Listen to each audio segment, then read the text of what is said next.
Hey, what's up guys? I just want to do a quick video on the Elder Scrolls 6 predictions, as that seems to be the talk of the town, as it were, within the industry. Now, if you're not fully up to date with why I'm making this video, then it's because an industry analyst who goes by the name of Micheal Patcher has come out with the bold statement that the Elder Scrolls 6 is going to be dropping in 2019. Now, it's worth pointing out that he also made the same prediction last year and the year before that, both of which evidently did not happen and did not come true. So I just want to touch on this because it's such a bold statement to make and it's just completely off the mark. And if anything, it just proves that the people at the top of this industry who are analysing it and the people who are trying to find the trends and who are sort of not crafting their decisions, but sort of building the narrative for media stories throughout the year and feeding, they're sort of like the origins of the rumours for the year, I guess.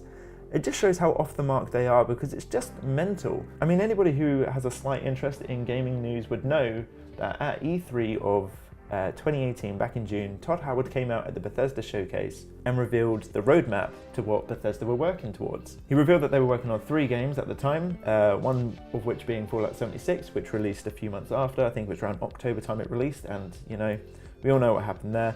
The next game that they were working on was a new IP called Starfield, and they said this is the next big game that they are working on. This is what will be following Fallout 76. And then just at the end of the showcase, he also revealed it's a reveal of a logo of the Elder Scrolls 6, and he made it very clear that it was years off.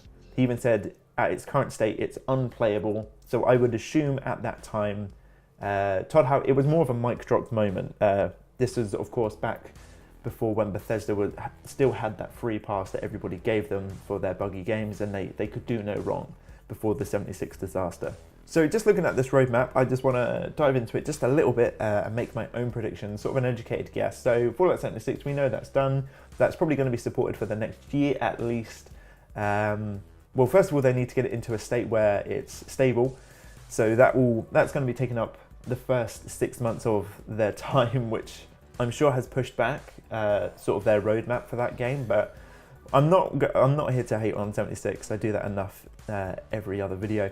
So let's just move straight forward to Starfield. So if we look at how Bethesda released their games, if we expect that Bethesda's going to be supporting 76 for the next year after it's released, that would take it towards the end of 2019. Now, because it's a games as a service, you would expect that support to continue just a little bit longer. So probably a year to a year and a half, possibly 2 years, depending on how popular the game is. However, where it's a massively multiplayer game, much like the Elder Scrolls Online, it's going to need a team to support it fully for many years to come. Unless Bethesda write it off as a complete failure, if they can't fix it and get it into a state, then 76 might be written off and cancelled entirely, which I don't predict that will happen, but it's a possibility. So let's just say that Bethesda are going to continue to support 76 past 2019.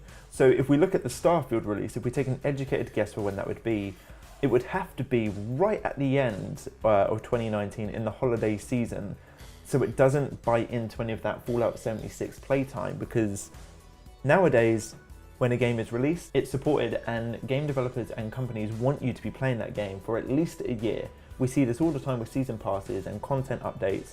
At least a year is how long they want you playing their game for. Which is why I think having Starfield released just right at the end of that holiday season is not impossible, but I don't think it will happen. And I think because of the 76 fiasco, they can't afford to have anything go wrong. So I think Starfield might be internally, at the moment, there's probably talks, if not it's already happened, that the Starfield release date that they had in their head is probably pushed back because they want it polished to an absolute degree where the usual Bethesda bugs don't turn up. They need a hit. And that's one thing that their business analyst is right about. Bethesda need a hit. They can't afford another PR disaster. So realistically, we're looking at a 2020 release for Starfield at the earliest.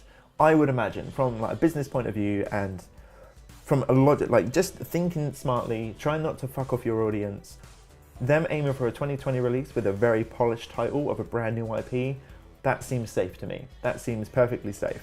Now, sticking with that business thinking and that business point of view, it would also make sense to not release the Elder Scrolls 6 until that 10-year anniversary of Skyrim. Now, what do I mean by that 10-year anniversary? Well, Skyrim released on the 11th of November in 2011. So releasing it roughly around the same month, like November 2021. It's a nice 10-year anniversary for the next Elder Scrolls game. You'd get a massive amount of hype, just hand-delivered to the marketing team. They could play with that however way they wanted. There'd be a massive amount of hype just naturally and organically given to them. As a developer, as a publisher, as any sort of creative, if you're given a free amount of hype, and it's not just a little bit, it's 10 years worth, which they would deliver on because Elder Scrolls being their biggest franchise, that's a gold mine, an absolute gold mine, and they would be silly not to aim for that. So 2021, that's when Elder Scrolls 6 will come out. Not necessarily the case. Now, if I revert back to my previous point about how game releases need to be supported for at least a year, game developers want you playing their game for at least a year, and so do the publishers. That's why we get so much extra content and season passes, etc. So, if we look at this from Starfield being released in 2020, because obviously Bethesda needs a nice, clean hit. They need something safe, they need it polished, and they need it perfect. So Starfield 2020 at least, let's say summer 2020. So going in with that mindset and taking the year-long season pass into account, Bethesda would want you playing Starfield from summer 2020 through till summer 2021. Now, if that's the thinking, then the Elder Scrolls 6 release window is going to be, if they're aiming for the 10-year anniversary, the Elder Scrolls release date is going to be sometime in the holiday season of 2021. Now, my main worry about this is the fact that if they do this, it might feed into that Starfield player time. If Starfield is the game that we think it is, which is essentially a massive open world RPG, much like Fallout, much like the Elder Scrolls, but just set in space, people play these games for longer than a year without season pass and content updates. So releasing two massively open world RPG games 1 year apart from each other is a bit of a risk. You run that risk of burning out. It's the problem at the moment with sort of like Ubisoft games. So where we know that every Far Cry, that's an annual release series. We know what we're getting. It's a massive open world, etc. And you burn out your audience very quickly on them because they played a game like that and they've only just finished playing a game of that just a few months beforehand. So that's my main concern with this release window of getting it in 2021. And for that 10-year anniversary, I'm almost a bit worried, even though they would have had 10 years to make it, they've not been making it for 10 years. And if they strive to get that 10-year anniversary, I think we might see some rushed product. Because yes, it makes sense to release it on the 10-year anniversary. However, if you're putting the Starfield release, a brand new IP, which they need to be a hit, remember, if they put that in between Fallout 76 and the 10-year anniversary, you do run the risk of burning out the audience on an open world game. I'm not saying that Elder Scrolls 6 won't sell, because of course it's gonna sell. However, it does run the risk of not being as big of a hit as what it could be and having not a negative backlash, but I think it would invite that to be like there's not enough change because we would have only just finished playing Starfield a few months beforehand and then be given another massive open world RPG fantasy type, and that's a big time investment. So my realistic prediction for the next Elder Scrolls game, I mean, business-wise, yes, the 10-year anniversary makes sense, but I really think we won't be getting one until 2022, maybe even 2024. I think those 2 years in particular, sometime around then is when it's going to drop. So we could be looking at a 12 to 14 year wait, realistically, from my point of view anyway, just from from my perspective of looking at the industry and just this unique position that Bethesda finds themselves in, where they were sort of top dog, they could get away with sort of buggy releases, etc. They were sort of seen as the golden child. It was almost a charm to have all of these bugs, and like they've got a massive modding community behind them, but where all of that credibility has been tarnished and thrown away because of Fallout 76, they need a guaranteed hit, which would push back release dates of Starfield, which would ultimately push on the release window, that hype window, which they would need for the Elder Scrolls 6 as well. So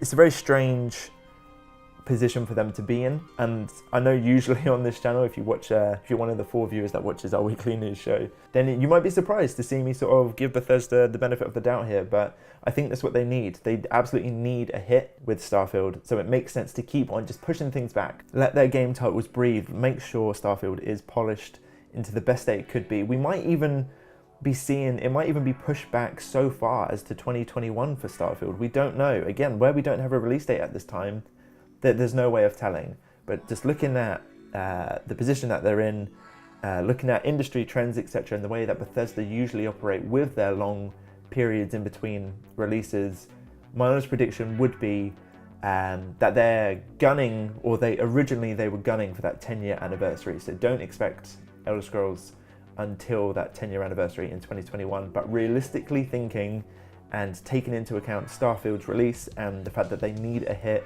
I mean, it would be a bit of a risk and they would lose the mass 10-year anniversary hype, but I wouldn't be surprised if they pushed it back even further. So I would say 2022 to 2024 is when we will be seeing the Elder Scrolls 6. So if you're one of these crazy people who are feeding into Micheal Patcher's prediction that you're going to get it this year, I am sorry to tell you that it's just not going to happen. And that's not a bad thing. These sort of games need to be polished to an absolute mammoth degree. And I understand the hype and the hunger to just want the next one, but you want these people to take as much time as they want with these. So settle down, play something else, just start binging through all of your Steam games that you've not played, because I genuinely think 2022, 2024 is when we're going to be seeing the next Elder Scrolls game. But before then, we're going to have Starfield. But no, I would really not be expecting anything more than delays and just Bethesda really focusing in on getting their games polished, because the one thing that the analysts did get right, and I will fully support them on, Bethesda need a hit. That's the one thing, that's the one lesson that they've really learned from 2018, is that all of that goodwill that they had earned over the years was gone overnight. So I genuinely hope that they do take their time with Starfield and don't just try to please the audience. And I know it makes sense for them just to rush out these games and give us what we want, but that is a double-edged sword of quality, really. That's not what we want. We want quality, not quantity. Yes, we could have 2 Bethesda games one year after another, but what is the quality of those games going to be like? And I think, especially with Bethesda fans, it's the quality of the title which we are after. Thank you very much for making it to the end of the video and listening to me ramble on. You have fed my ego for the day.